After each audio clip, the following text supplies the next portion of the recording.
We're going to talk about fair market rents or fair market rates.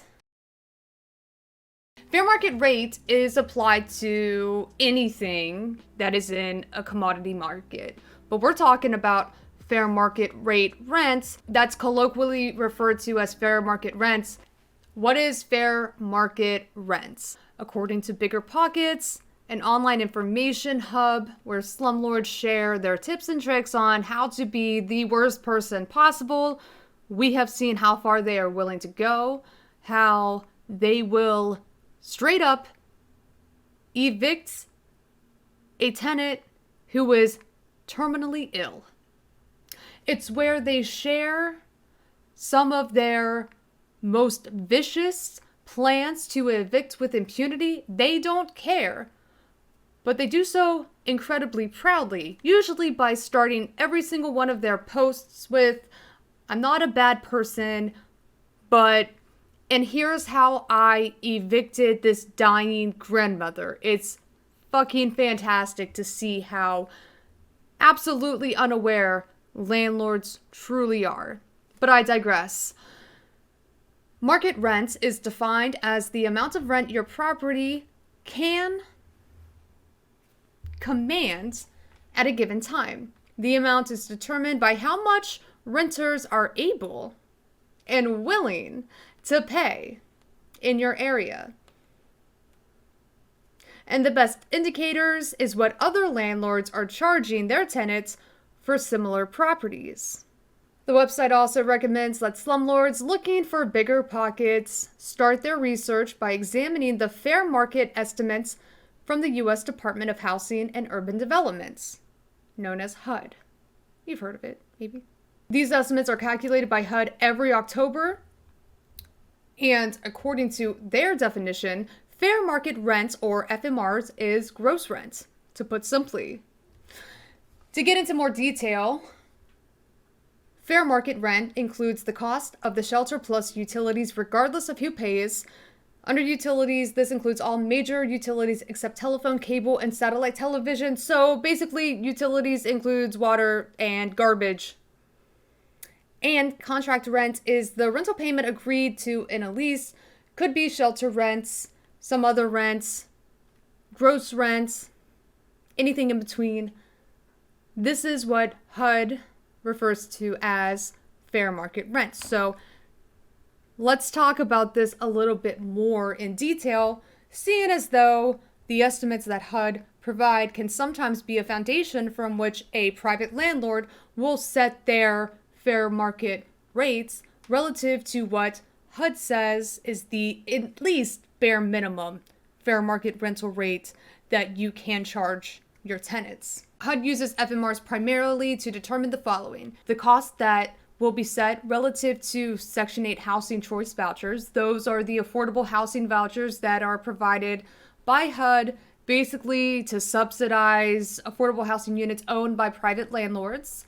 Public housing flat rates is also using the fair market estimates. In order to qualify for a flat rates unit, eligible recipients must be making at least 80% of the fair market rates or more. So that is why it's important for HUD to estimate those rates in order to determine what will be the flat rate amounts that public housing tenants will pay.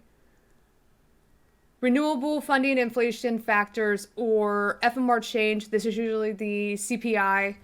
Initial rents for housing assistance and repayment for HAP contracts. HAP contracts are the contracts that new owners or new developers will go into whenever a public housing unit is converted into a RAD program that takes on one of the new forms, either the project-based housing program that transitions public housing tenants into affordable housing renters. They receive the Section 8 vouchers.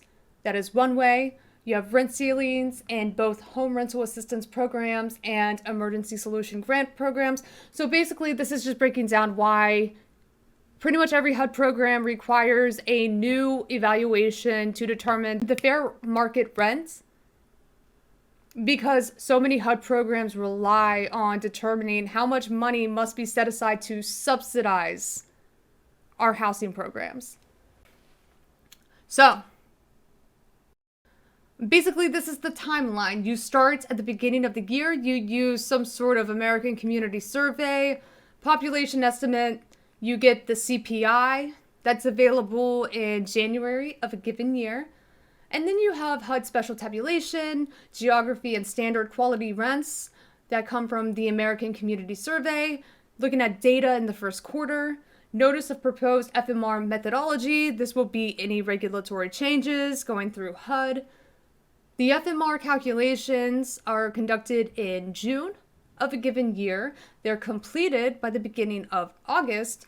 Federal Register notice publication at the end of August, and the new fair market rents in the next year is effective at the beginning of October.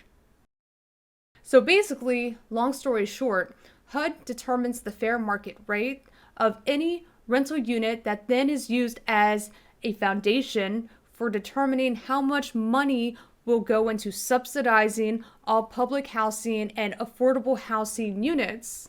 They are making this calculation based off of the CPI in that same year.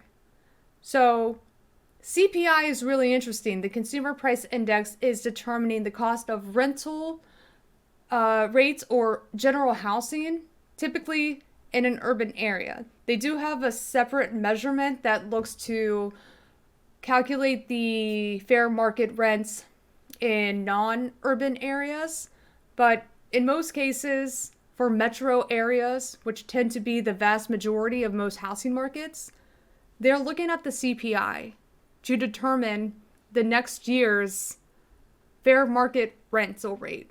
Why is this problematic? Landlords can increase the cost of rent as much as they want, unless they have some sort of specialized contract with HUD, and if they are participating in the affordable housing market, they might.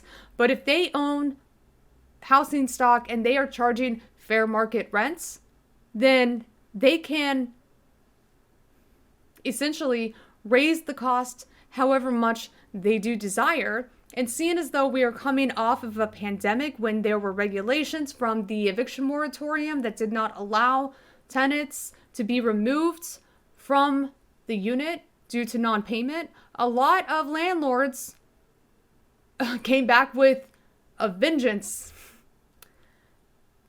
And they started to raise their rents 20%, 25%, up to 30% in some cases. The reason why we need to talk about that is because if HUD is using CPI as an effective cost metric in determining next year's fair market rate, fair market rate, according to HUD, is about to skyrocket. Let's get a little bit more familiar with the FMR methodology before we get too far. FMRs are based on standard quality and recent mover rents. Standard quality rental housing units have the following attributes: occupied rental units paying cash rent, specified renters on 10 acres or less with full plumbing, full kitchen, units more than 2 years old, meals not included. Recent movers are those who have moved into their current residence in the last 24 months. Most areas begin with a new benchmark, a standard quality rent from a 5-year ACS. That does not include Puerto Rico. U.S. Virgin Islands, the territories, they're based on decennial census data, so I guess they're not updated every now. And again, the way that they are here, this is what is important when we do our analysis. Recent mover adjustment is relationships between 5-year SQ and 1-year RM rents. Standard quality, recently moved. Cannot find area with statistically valid 1-year MR data, or MR data. Cannot be less than 1. Multiply new benchmark rents by recent mover factor. So FMR is based on 1-year data for virtually all metropolitan areas. So basically, this is just breaking down the methodology from which a FMR standard is calculated. So we're just kind of like briefly going over the methodology for the purposes of knowing like what all is considered, what metrics are used whenever HUD determines the new FMR, right? So this is where CPI adjustment comes in. CPI measured 1 year change in gross rents for CPI metro areas and 4 census regions. New area definitions for CPI in the fiscal year 2020 FMRs.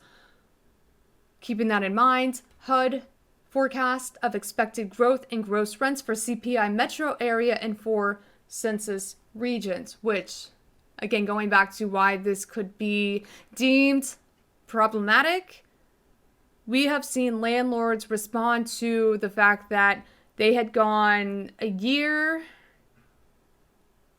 without being able to collect rent and being able to evict for non-payments, in which case many landlords are making up for lost monies and revenues, and they are increasing the cost of rents at a phenomenally high rate.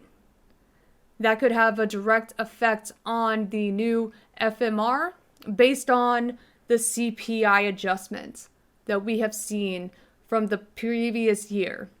Takeaways from what we have just read.